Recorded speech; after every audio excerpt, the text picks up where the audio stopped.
dia a todos, quero dar as boas-vindas nesse início de dia do 13º Simpósio Brasileiro de Farmacognosia, iniciando o nosso dia, com uma palestra extraordinária do professor Eliezer Jesus de Lacerda Barreiro. Vou apresentar para vocês nosso palestrante. Ele é bolsista Produtividade de Pesquisa do CNPq nível 1A, formado pela Universidade Federal do Rio de Janeiro, já com 50 anos de formado, ano passado, é mestre em Ciências Químicas de Produtos Naturais pela UFRJ, doutor em Ciências e Química Medicinal pela Universidade de Grenoble-Alpes, na França, é professor titular da UFRJ, com mais de 340 artigos publicados em periódicos indexados, tem IDCH 46, com mais de 10 mil citações no Scopus, autor de 13 capítulos de livros e 5 livros publicados, inventor com 23 patentes depositadas, orientou mais de 100 pós-graduandos, mais de 100 iniciação científica na área de química medicinal, ciências farmacêuticas, biofísica, farmacologia e química medicinal. É oficial Gran Cruz da Ordem Nacional do Mérito Científico da Presidência da República do Brasil.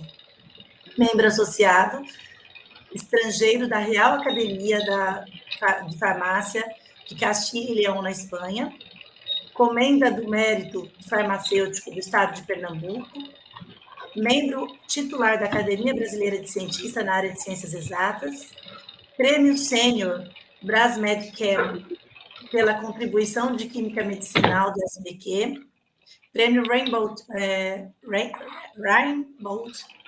Hauptmann, do Instituto de Química da Universidade de São Paulo, é membro titular da Academia Brasileira de Ciências, cientista do nosso estado da FAPERJ, membro do Conselho da Agência da UFRJ de Inovação, foi membro, foi membro do Comitê Assessor da Área de Farmácia do CNPq, de 2014 a 2018, coordenador entre 2015 e 2018, membro do Comitê Assessor de Editoração do CNPq entre 2013 e 2016, membro da Comissão Científica do Centro de Desenvolvimento de Tecnologias para a Saúde da Fiocruz, conferencista de aula magna no CCS da UFRJ, no ano do seu cinquentenário, editor da revista Virtual de Química, membro do corpo editorial da Drug Delivery Today Technologies, Journal of Brazilian Pharmaceutical Science, Archive of der Pharmacie, Willy e Drug Design Methodologies, Frontier in Medicinal Chemistry. Em suas atividades, colaborou com cerca de 38 pesquisadores parceiros, é fundador e coordenador científico do Laboratório de Avaliação e Síntese de Substâncias Bioativas da UFRJ. É idealizador da Escola de Verão em Química Farmacêutica e Medicinal e coordenando por 25 edições ininterruptas até 2019. Foi chair do 8º Brazilian Symposium of Medicinal Chemistry, em 2016, é editor do Portal dos Fármacos, de popularização das ciências de fármacos e medicamentos, coordenador do projeto de cooperação científica Eurofarm, INCT e Inofar, de inovação farmacêutica radical. É membro de subcomitê de Drug Delivery and Development da UPAC, coordenador em 2010. É coordenador científico do Instituto Nacional de Ciência e Tecnologia em Fármacos e Medicamentos, INCT e Inofar. Bom, currículo extenso, extremamente brilhante, então eu passo a palavra, então, para o nosso excelentíssimo convidado aí, fique à vontade para a sua fala, e muito obrigada por ter aceitado o convite. Olá, pessoal, bom dia. Muito obrigado, professora Juliana, pela apresentação, pelas gentis palavras, pela generosidade dos adjetivos, e para mim é uma grande satisfação poder contribuir nesse 13º Simpósio Brasileiro de Farmacognosia, na condição de palestrante. E fiquei muito grato e registro aqui meu reconhecimento ao professor Lucílio Quintans pelo convite e por permitir, então, que eu tenha a oportunidade de contribuir na programação desse evento. Eu vou compartilhar a minha tela com todos para que a gente possa iniciar a apresentação. E vou, de alguma forma, se tudo estiver nos conformes, eu acredito que estejam vendo a tela que eu tenho aqui, e eu vou tratar hoje do tema que achei oportuno fazer uma mistura entre as disciplinas, eu vou depois explicar a razão disso, as disciplinas que tratam da compreensão dos produtos naturais, sejam de qualquer tipo de origem, e a sua relevância na descoberta de fármacos. Compreendendo que os fármacos são instrumentos de promoção, manutenção, de certa forma, recuperação do estado de saúde da pessoa, se nós pudermos ter as disciplinas que tratam dos produtos naturais envolvidas na descoberta desse tipo de moléculas, e daqui para frente eu vou denominá-las de pequenas moléculas, com certeza isso vai permitir que nós possamos nos aproximar vivamente do nosso infinito, praticamente, patrimônio genético distribuído pelos vários biomas que nós temos no nosso país, que certamente é abençoado, e, de certa maneira, inclusive, aproveitando os recursos que ainda são menos conhecidos de toda a nossa extensa costa, com diferentes tipos de ecossistemas. Então, isso vai ser o desafio que eu vou me impor nessa apresentação, para iniciar tratando de todas as disciplinas que possam estar efetivamente envolvidas nessa coisa que eu vou chamar de produtos naturais, química de produtos naturais. Aqui eu tenho um breve roteiro para guiar a apresentação, de certa forma é um account, uma prestação de contas do que pretendo fazer. Vou passar muito brevemente de alguns aspectos históricos e começo pelo nome efetivo da disciplina, que, na minha percepção, a farmacologia é uma disciplina que tem o DNA da farmácia, né? Muitas outras são disciplinas compartilhadas, quando não são eminentemente centrais, mas essa ela é, na minha opinião, a que tem a cara do farmacêutico como a saúde dos medicamentos. Uma parceria que se criou ao longo da história, sobretudo no nosso país, da química de produtos naturais com a farmacologia. Eu contextualizarei isso aí e depois vou começar a falar de algumas classes ou algumas moléculas que podem ser ditas como estratégicas ou como moléculas inesquecíveis no contexto da promoção da saúde. Eu vou brevemente falar do decano dos fármacos, na minha concepção, da primeira molécula salva-vidas, da importância dos produtos naturais, vegetais ou não, na química do câncer.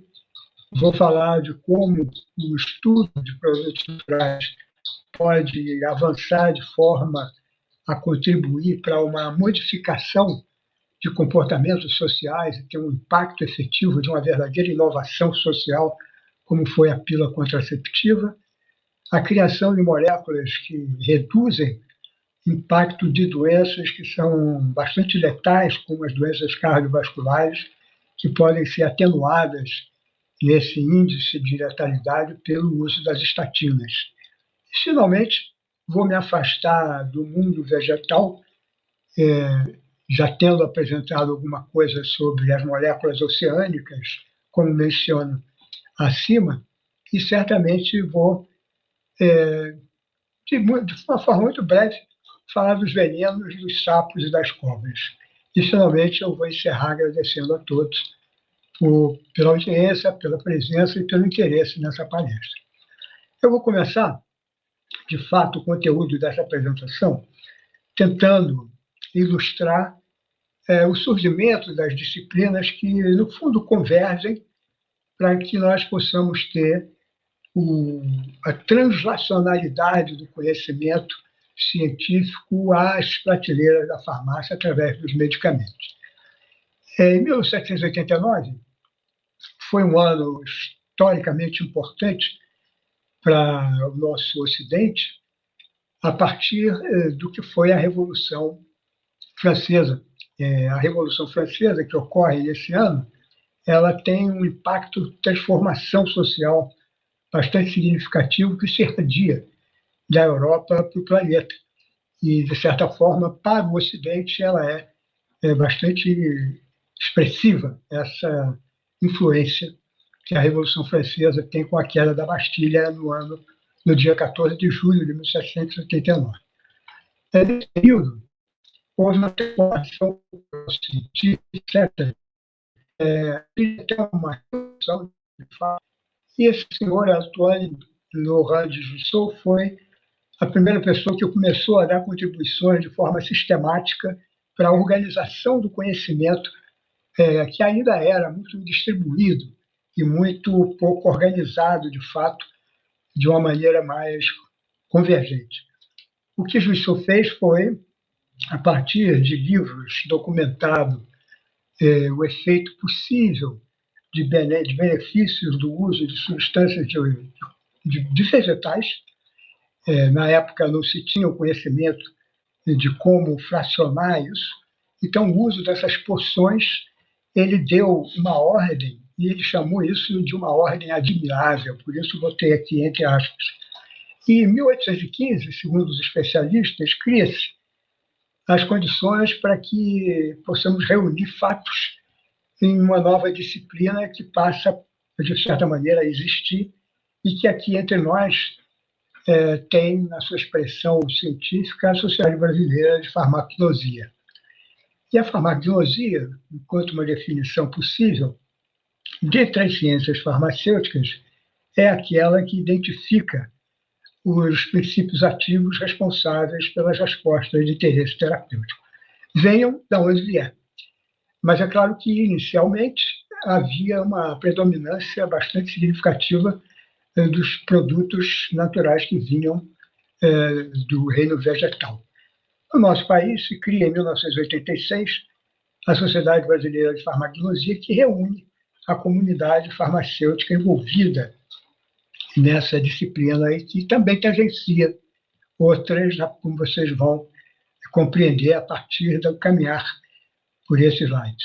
Alguns anos depois, mas ainda contemporâneo, de Jussieu, François Magendie, ele faz mais ou menos a mesma abordagem, só que agora reunindo no que ele chamou de formulário, esse livro de 1827, ele reúne as receitas que existiam de como investigar efeitos biológicos em modelos que vieram a ser promovidos por Rudolf Buchenheim, a farmacologia. E aí se constrói, a partir do trabalho dos dois, nessa época, assomados àqueles de Claude Bernard na França também, mas já no interior da França.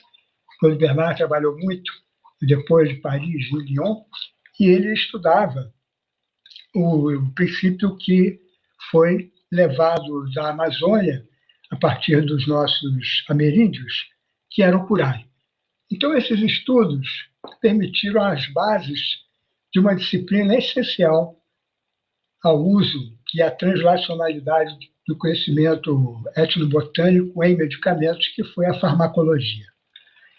Por fim, nós temos a contribuição mais viva, efetivamente, de mais farmacêuticos, agora representado por 3 pesquisadores da Faculdade de Farmácia de Paris, na época, Caventou, Pelletier e Robiquet, que lideraram a escola francesa responsável pelo isolamento das substâncias na condição de pureza adequada a partir dos extratos vegetais ou não que eram disponíveis à época. Eu botei aqui um exemplo, que foi o alcaloide da emetina, com propriedades amebicidas, isolado da ipecacuanha, que nós temos aqui no Brasil também, e a pureza do princípio ativo rendeu a Pelletier o reconhecimento desse saber fazer o isolamento de substâncias de interesse medicinal.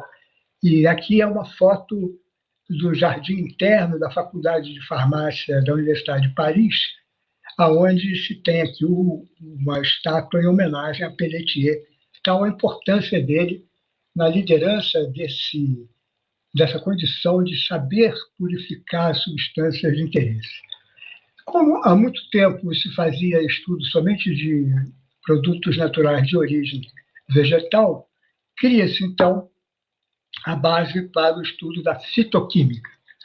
Com o desenvolvimento científico e tecnológico ao longo do tempo, essa prerrogativa de trabalho com plantas se estende e, finalmente, a fitoquímica adota uma terminologia mais ampla, que é a química de produtos naturais, que tem um parentesco muito próximo com a farmacognosia, especificamente atribuída ao ensino farmacêutico desde sempre.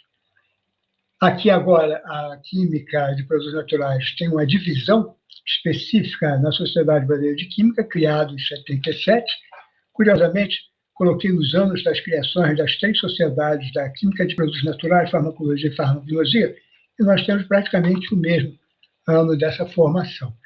E, finalmente, as publicações que a SBQ é responsável, que se somam à Revista Brasileira de Farmacognosia. Aproveito esse tema para fazer uma homenagem aos professores que nomeio aqui.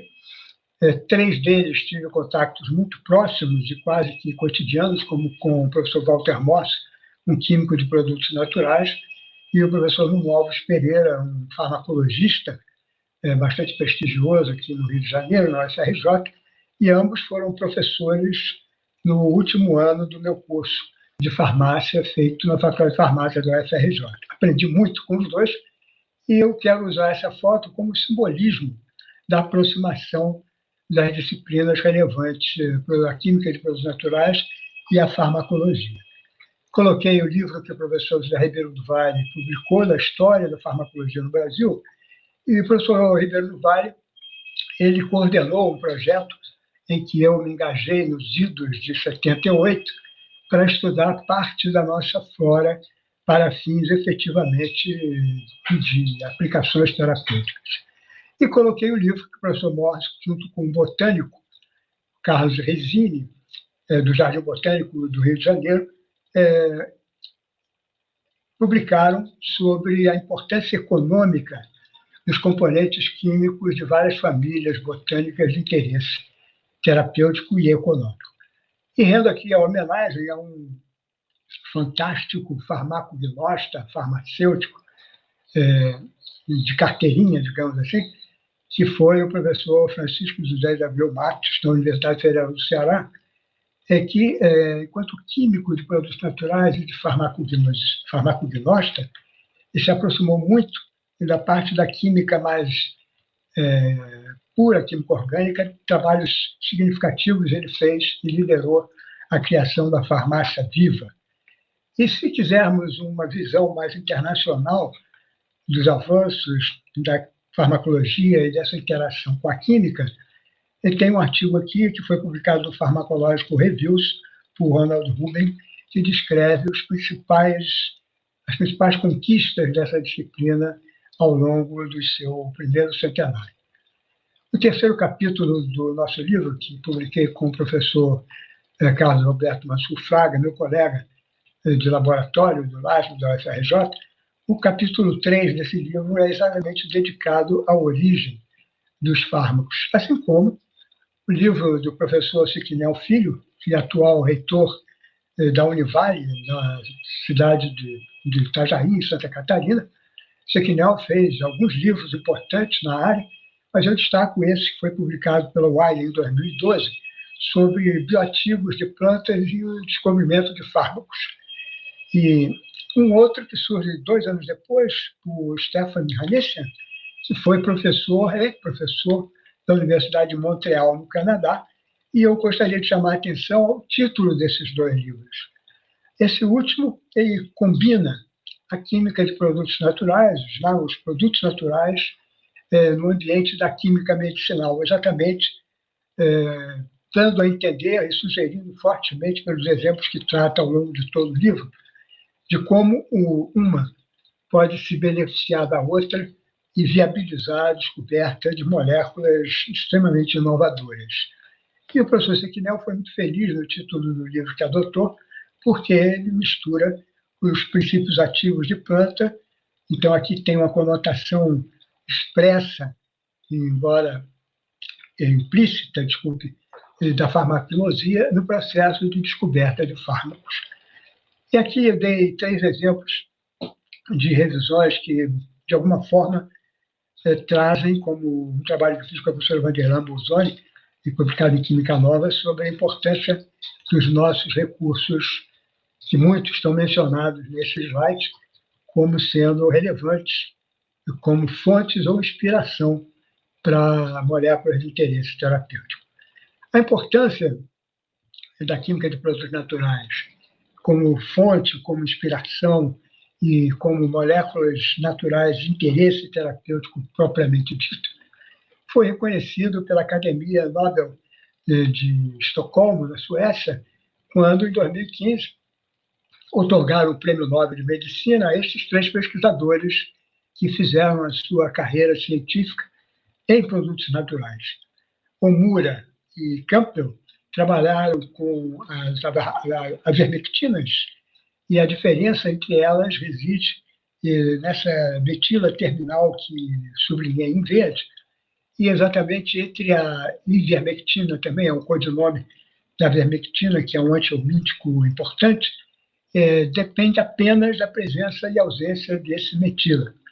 Enquanto que Tu Youyou, uma pesquisadora chinesa que dedicou a sua carreira ao estudo da Artemisia annua, uma planta de propriedades antimalárias reconhecidas pela necessidade de presença da artemisinina, uma molécula que é extremamente fascinante.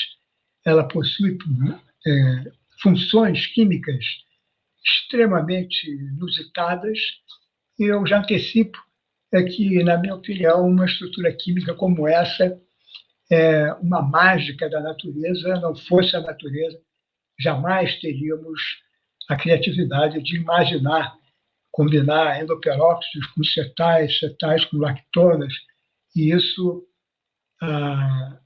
Tu Youyou mostrou de forma brilhante ao longo da sua carreira, e, de fato, a artemisinina é um antimalarial que atua por mecanismos muito específicos.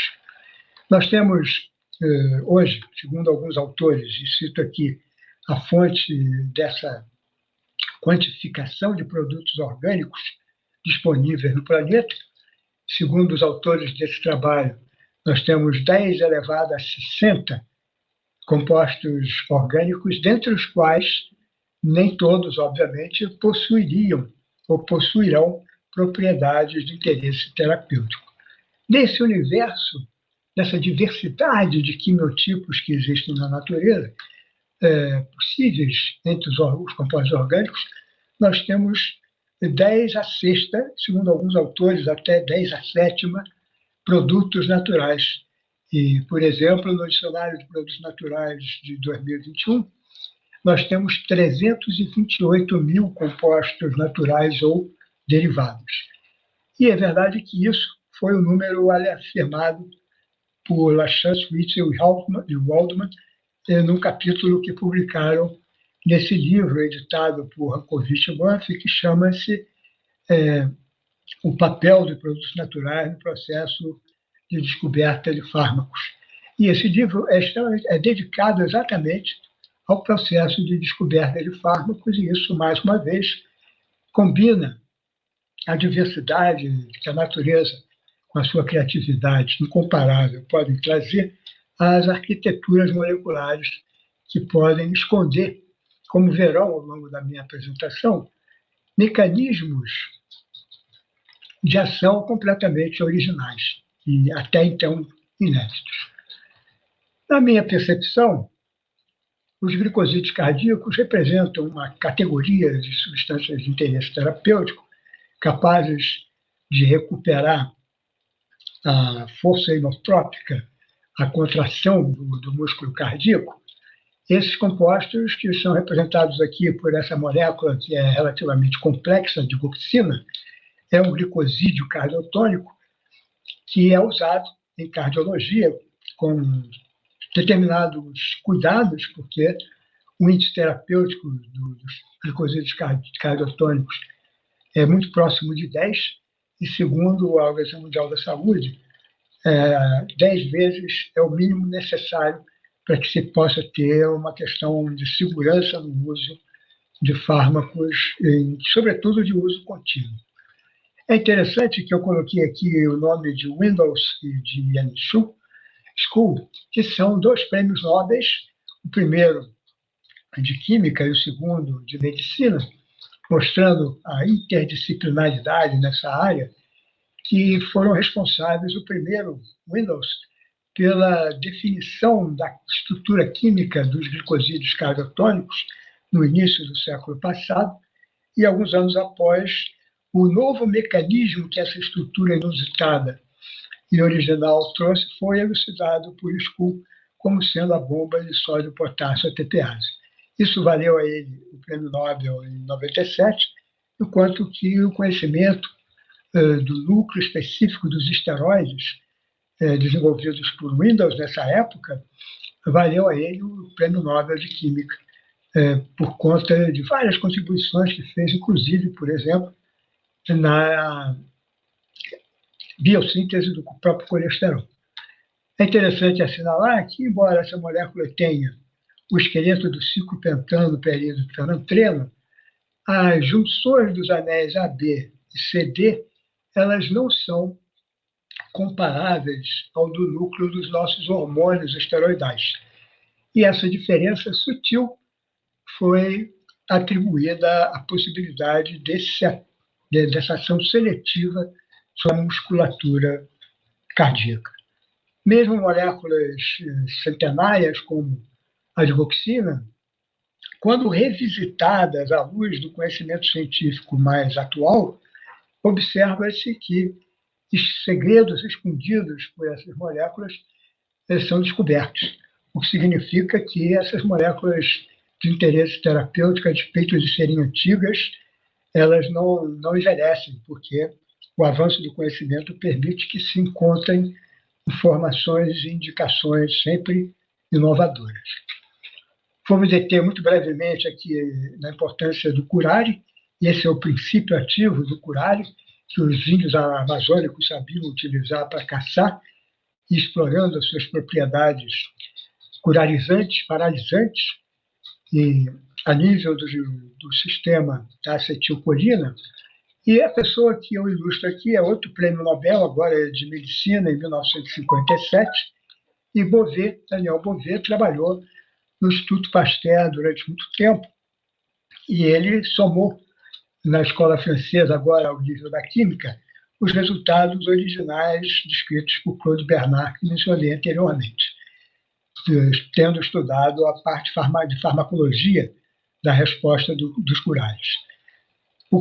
A detubo-curarina, que tem essa estrutura, é um sal de amônio quaternário, e o mérito maior que possa ter tido Daniel Beauvais foi ter sido capaz de observar, agora olhando com o olhar da química medicinal, que essas substâncias, atuando pelo mecanismo descrito por Bernard, eram capazes de reproduzir o efeito em outras substâncias muito mais simples, sem, por exemplo, o problema de quiralidade que o detubo-curarina possui, apresentando as mesmas propriedades paralisantes, muito úteis em cirurgias do ventre, por exemplo.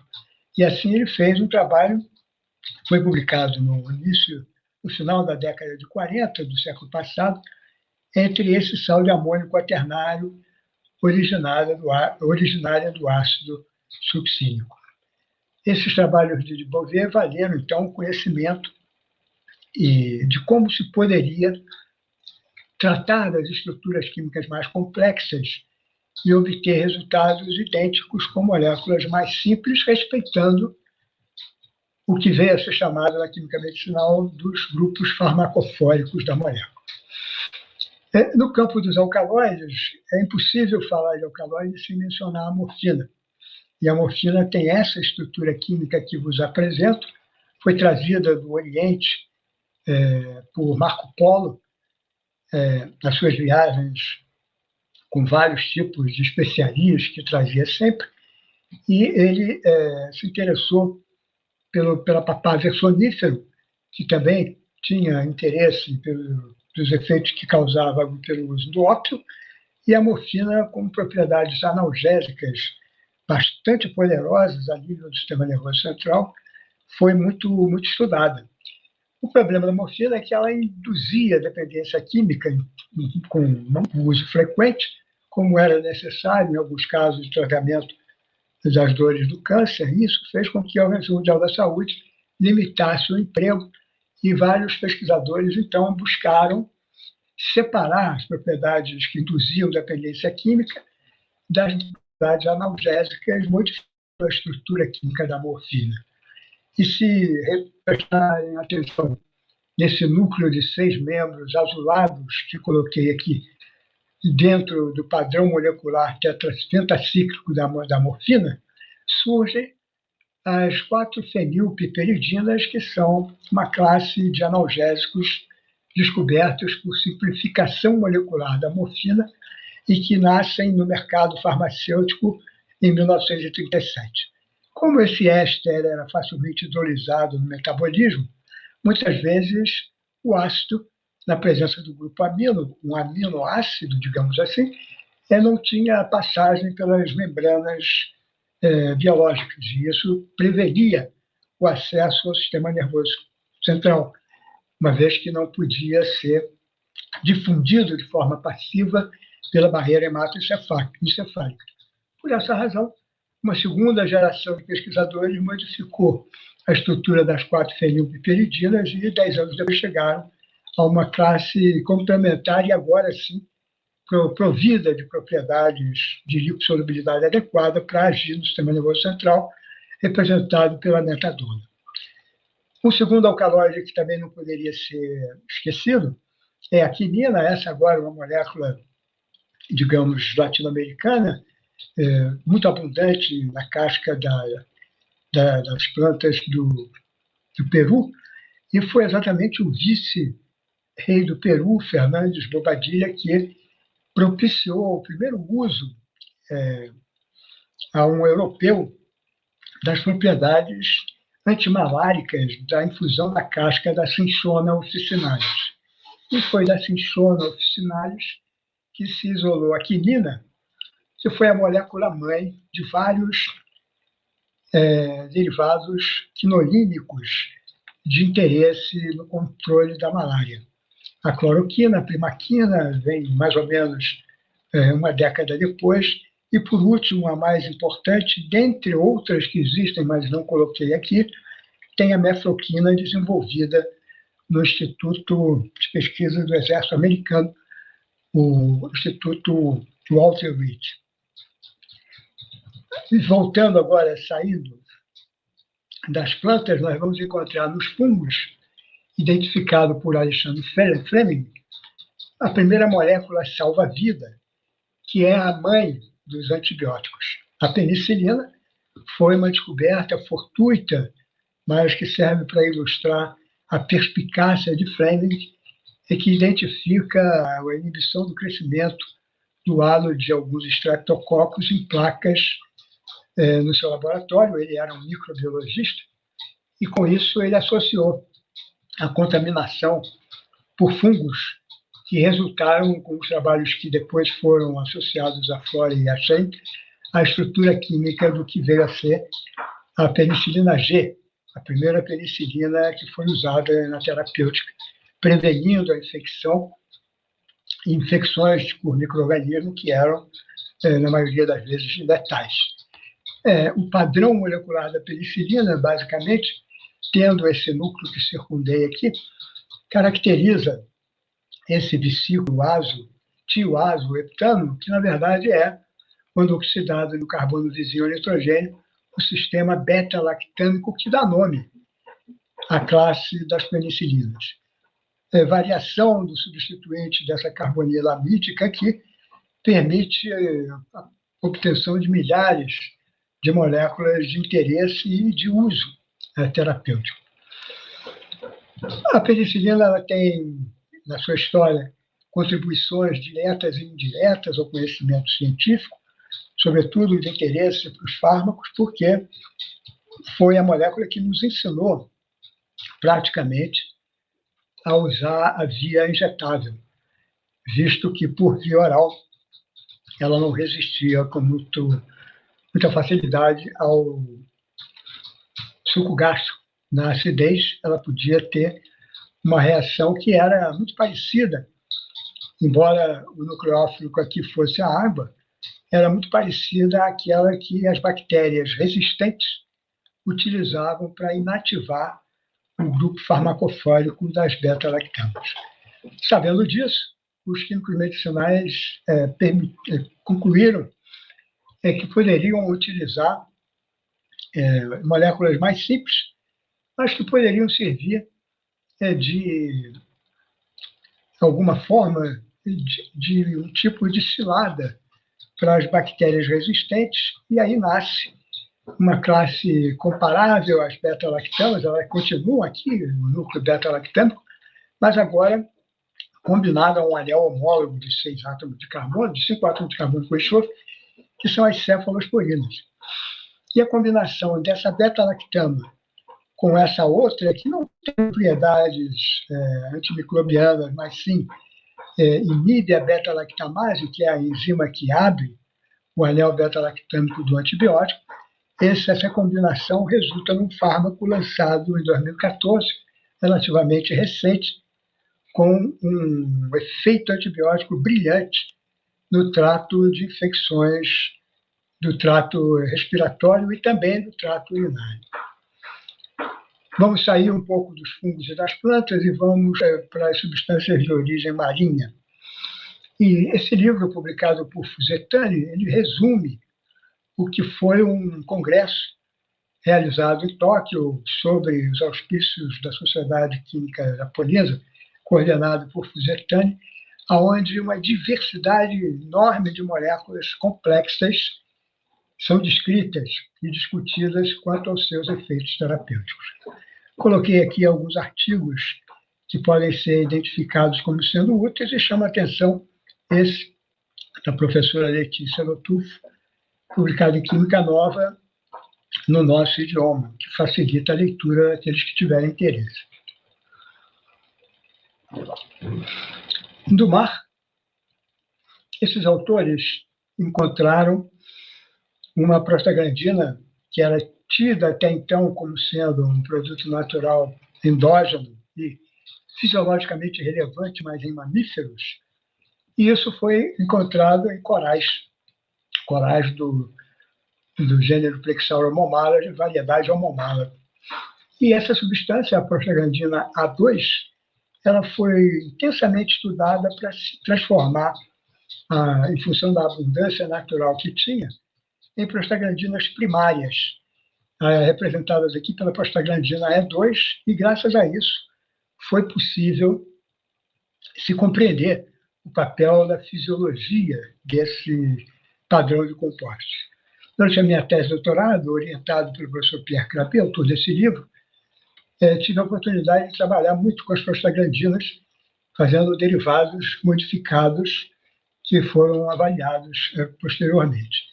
Esse é um dos fármacos que surgiram a partir das prostaglandinas, o misoprostol, Cytotec, que é um agente capaz de modular a irritação gástrica promovida em pessoas que sofrem de gastrite.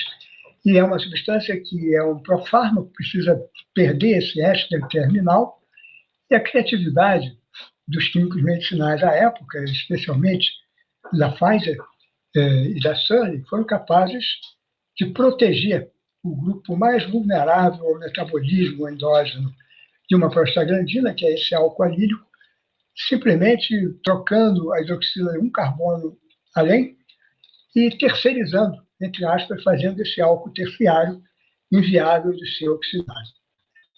O mar também nos trouxe a licondrina B, uma molécula de estrutura extremamente complexa, e esse poliéter, imagine, reparem que aqui nós temos como que uma distribuição dos átomos de oxigênio nesses ciclos em forma de zigue-zague. E isso permite um efeito físico-químico específico para essa classe de compostos, que, associado aqui a esse macrociclo, foi identificado como propriedades de interesse no tratamento de muitos tipos de câncer. Infelizmente, a quantidade de substância que, em termos da sua ocorrência natural, é muito ínfima.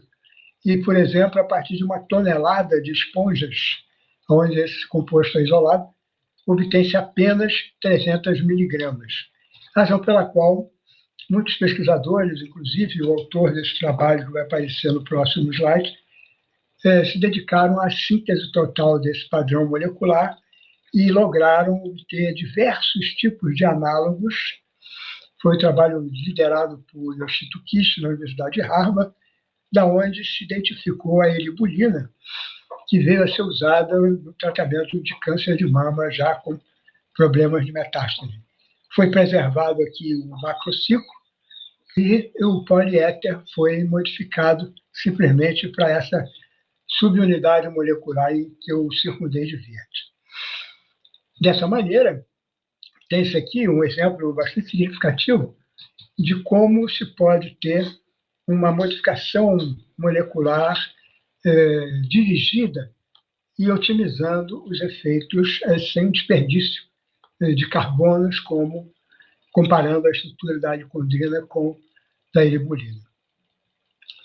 Vou brevemente passar sobre a quimioterapia do câncer, e aí eu não poderia deixar de mencionar esse alcaloide da vinca, que são os irmãos vincristina e vinbrastina, diferenciando-se apenas no grau de oxidação do carbono que substitui esse nitrogênio desse anel indólico hidrogenado. Essas substâncias foram estudadas no início do século passado e, de certa forma, surgem no mercado já na segunda metade do século XX, principalmente desenvolvidos pelos laboratórios Eli Lilly dos Estados Unidos, e tem muita utilização, inclusive em pediatria, no controle de leucemias. Uma segunda molécula extremamente interessante é o Taxol, cuja estrutura está mostrada aqui, e foi desenvolvida por essa dupla de pesquisadores norte-americanos que tinham projetos do National Cancer Institute nos Estados Unidos.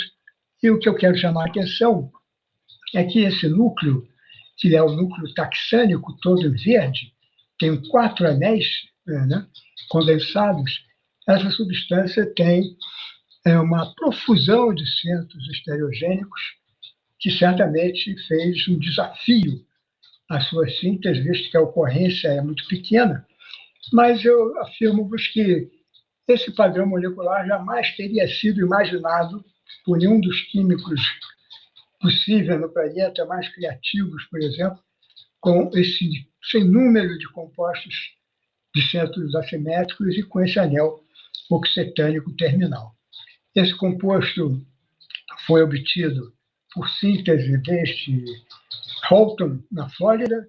Na sua rota foi incorporada ao laboratório Bristol Myers Squibb, mas outros grandes químicos orgânicos sintéticos, como Nicolau Danchevsky, Paul Wender e Takahashi, se debruçaram sobre a síntese do Taxol, tentando sanar a dificuldade de identificação e de isolamento dessas substâncias.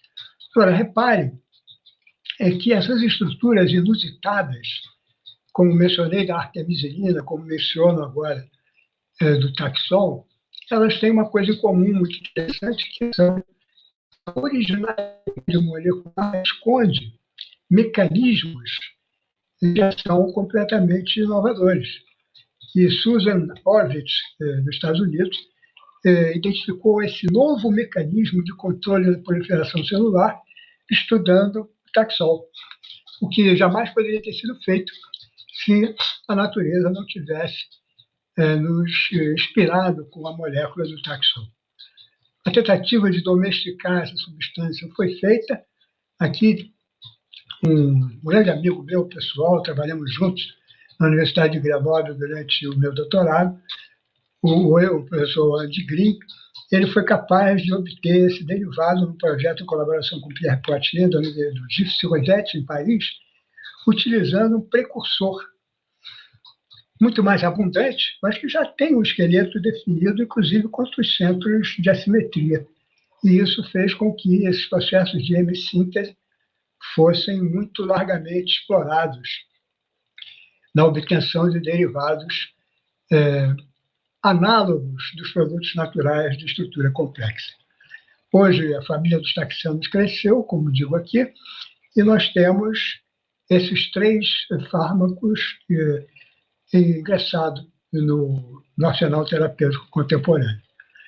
A mesma dupla que identificou o Taxol identificou também a camptotecina, que tem uma estrutura química mais singela e repete o núcleo quinolítico lá da quina original, mas tem uma característica muito específica na presença dessa alfa-hidroxilactona, que é o grupamento essencial responsável pela atividade. Essa substância foi novamente modificada para que o uso pela via injetável pudesse ser bypassado e, quiçá, utilizado por via oral, e vários derivados modificados surgiram. Eu ilustro aqui alguns, e esse último foi aquele que logrou a possibilidade de ter efeito terapêutico desejado como um anticâncer, administrado agora por via oral. Então, essa associação dos químicos de produtos naturais, isolando moléculas importantes, elas permitiram que nós pudéssemos, combinando com o saber fazer dos químicos medicinais, pudessem fazer domesticação, digamos assim, molecular de derivados de importância terapêutica exemplar. Um dos meus últimos exemplos é no campo dos contraceptivos, e isso foi basicamente um trabalho desenvolvido por esse senhor, Russell Marker, que estudou um coco, um tipo de raiz que seria comparável a um coco do nosso padrão brasileiro. E esse coco chamava-se cabeça de negro. Ele tinha um componente químico mostrado aqui, que era a diogenina, e ele, muito criativo, propõe a degradação dessa molécula, que é bastante abundante na dioscória, e obteve a progesterona, seguindo essa rota sintética que foi chamada de degradação de Marker. Isso revolucionou a química dos hormônios esteroidais, e com acesso à quantidade de progesterona que a via de Marker permitiu, foi possível identificar o papel fisiológico dos hormônios, inclusive no ciclo reprodutor. E foi associando, então, Rosenkrantz, Pincus e outro pesquisador mexicano, Miramontes, que a sintaxe mexicana foi capaz de obter os primeiros contraceptivos utilizados com o codinome da pílula. E, com certeza, modificou o comportamento das mulheres no Ocidente. O penúltimo exemplo do impacto de um produto natural de fungo vem agora de Akira Endo, trabalhando na Daiichi Sankyo, a subsidiária farmacêutica da eletrônica Sankyo, e ele isola esse composto, reconhecendo na parte norte uma similaridade com um dos intermediários da biossíntese do colesterol, o que leva a testar como um inibidor dessa via, e aí nascem os compostos da classe das estatinas, representado aqui à direita pela atorvastatina, que é um agente de controle da taxa de colesterol sanguíneo. Reparem que, embora as estruturas químicas sejam significativamente diferentes, os olhos do químico medicinal fizeram com que essa lactona, com 2 átomos de oxigênio, fosse transformada numa cadeia aberta, e a parte central lipofílica nesse sistema terfenílico, enquanto que o éster, com um carbono quiral, virou essa fenioamida. E esse composto só preserva os centros quirais da cadeia lateral, então é muito mais acessível sinteticamente, e a atorvastatina foi o fármaco que mais recursos permitiu à Pfizer durante a vigência da sua patente. O meu penúltimo exemplo é a epibatidina, descoberta por John Daly na Universidade de Maryland, nos Estados Unidos, e ele se inspirou na busca de venenos de animais peçonhentos, veneno de sapo. A epibatidina tem essa estrutura. Foi o primeiro alcaloide clorado isolado da história, e esse composto foi nos laboratórios Abbott transformado na tebaniclina, que é um analgésico que tem 200 vezes a atividade da morfina, atuando a nível dos receptores nicotínicos. Essa é a sigla dessa molécula, que não pôde ser comercializada em função dos efeitos gastroirritantes muito severos. Mas esse exemplo ilustra a busca que está se fazendo por substâncias analgésicas capazes de combater a dor resistente e persistente, que é a dor neuropática. O último exemplo é da nossa jararaca, o trabalho liderado por Maurício Rocha e Silva, William Beraldo e outros, e que foi finalmente levado a termo por Sérgio Henrique Ferreira, trabalhando no laboratório de John Vane, na Inglaterra, nos laboratórios do Prêmio Nobel John Vane, fez com que chegasse ao conhecimento através de Vane aos pesquisadores, aos químicos medicinais da Squibb, David Cushman e Miguel Ondetti, que postularam a possibilidade, como químicos medicinais, de simplificar a estrutura de um peptídeo, que era a bradicinina, responsável no controle da hipertensão e hipotensão, e com isso nasce o captopril, o primeiro da série. Não fosse os estudos de Moraes de Rocha e Silva com a jararaca, não teria sido possível, com a rapidez que foi, a obtenção do captopril. As minhas considerações finais dizem respeito à importância de combinarmos farmacologia, química de produtos naturais, a fitoquímica, a farmacologia, de uma forma muito mais próxima, para que possamos, como os exemplos numerosos que dei, viabilizar de forma translacional o saber trabalhar e identificar moléculas tão ricas e tão criativas como aquelas que a natureza é capaz de nos dar. Essa frase me parece representar a importância do trabalho científico interdisciplinar, e o autor disse que ninguém é capaz de assobiar uma sinfonia. É preciso que uma orquestra toque uma sinfonia. É mais ou menos vencer desafios complexos, precisam sim de equipes interdisciplinares. Um convite: eu tenho um blog que eu mantenho sobre a descoberta de fármacos. O último post que fiz foi sobre uma promessa bastante significativa no combate ao SARS-CoV-2, e também é um convite que eu deixo para visitarem a Escola de Verão de forma remota no próximo mês de janeiro de 2022. Eu reitero meus agradecimentos à comissão organizadora pelo convite, e também, é claro, que eu tenho que agradecer muito a todos pela audiência e pela atenção. Muito obrigado.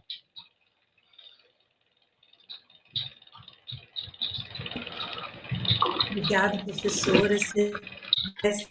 Muitos elogios aqui. A gente tem mais uns 4 minutinhos para manter o horário no dia. Eu vou fazer uma pergunta sobre reposicionamento, sobre simplificação de moléculas, né? Sobre essa questão da necessidade de sintetizar, muitas vezes, que o produto natural não vai conseguir chegar na demanda, como o senhor deu o exemplo agora mesmo, né? Tanto de tonelada para 300 miligramas. O senhor enxerga nas atividades em sílico, né, da interdisciplinaridade, então, esse mecanismo em sílico uma ferramenta importante nesse contexto para a gente explorar a biodiversidade, trazendo para o laboratório possibilidades mais assertivas através dos algoritmos? Sim, com certeza. Eu acho que nós podemos explorar a inteligência artificial com a nossa inteligência, né? Se formos capazes de saber os limites dos modelos que são capazes de fornecer pela inteligência artificial, eu creio que nós devemos fazê-lo e aproveitar o máximo possível, porque nós vamos ganhar. Como bem disse a senhora, vamos ganhar em termos cinéticos e vamos, eventualmente, trabalhando com bons modelos, como certamente faremos, vamos ser capazes de economizar esforços e otimizar recursos. E certamente eu creio que é uma abordagem de interesse significativo. Ótimo. E, por último, para finalizar, gostaria de ouvir um pouquinho sobre a indústria farmacêutica brasileira e a possibilidade do uso da nossa biodiversidade ou da inspiração através da nossa biodiversidade. Falta investimento, falta vontade, falta aproximação. O que falta para isso acontecer e o Brasil também estar nesse processo de produção de novas drogas?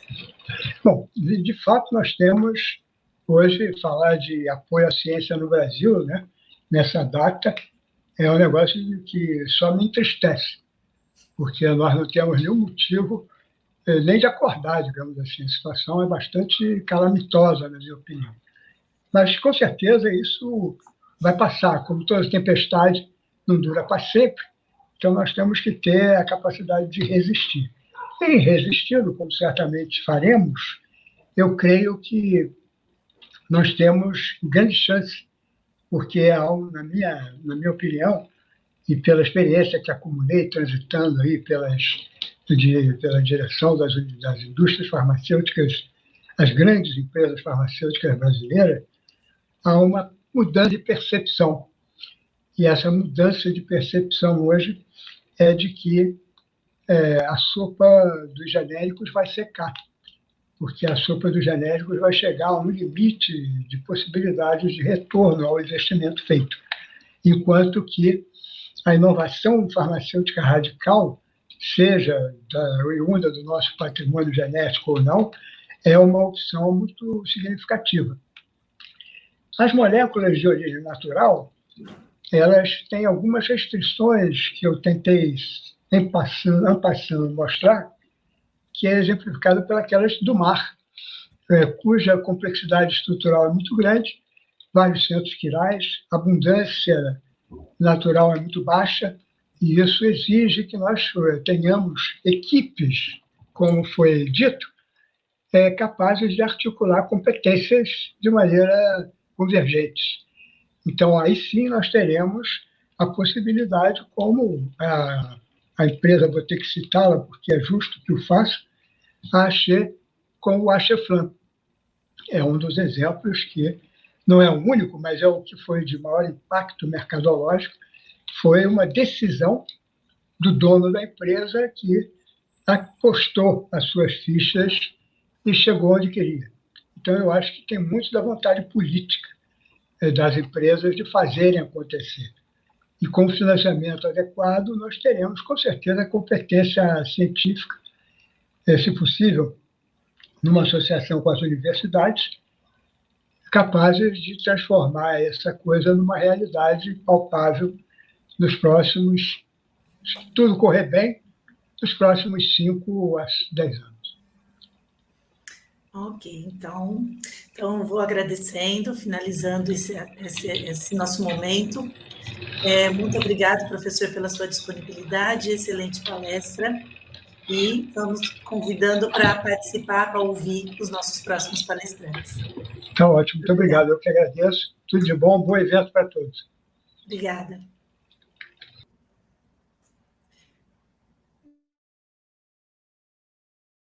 Palestrante.